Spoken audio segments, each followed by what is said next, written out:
இயேசு கிறிஸ்துவின் இன்ப இனிய நாமத்தில் வாழ்த்துகிறோம்.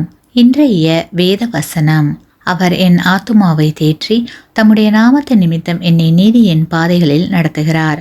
சங்கீதம் 23:3. Today's Bible verse.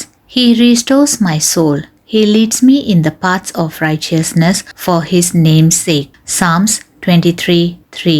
ஆடுகள் பக்கவாட்டிலோ அல்லது மல்லாந்தோ விழுந்தால் எழுந்திருப்பது மிகவும் கடினமாக இருக்கும். கால்களை ஆகாயத்தில் பரப்பிக்கொண்டு கத்தி கதறி கொண்டிருக்கும். சில மணி நேரங்கள் மல்லாக்காக கிடந்தால் வயிற்றுக்குள் வாயு சேர்ந்து வயிறு இறுக்கமாகி காற்று பாதைகள் எல்லாம் அடைக்கப்பட்டு மூச்சு திணறலை உண்டாக்கிவிடும்.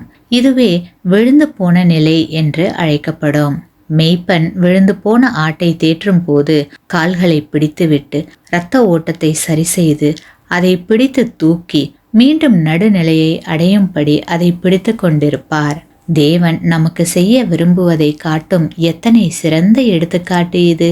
நாம் மல்லாக்காக விழுந்து குற்ற உணர்ச்சியாலும் வேதனையாலும் கசப்பாலும் கதறிக்கொண்டிருக்கும் போது நமது நேச மேய்ப்பர் தனது கிருபையால் உறுதியளித்து தூக்கிவிட்டு தெய்வீக சமநிலையை அடையும் வரைக்கும் நம்மை அணைத்துக் கொள்கிறார். கிறிஸ்துவுக்குள் அன்பான சகோதர சகோதரிகளே, ஏதேனும் காரணத்திற்காக விழுந்து போனவராக இருப்பீர்கள் என்றால் மீண்டும் எழுந்து நிற்பதற்கு தேவன் மட்டுமே உதவ முடியும்.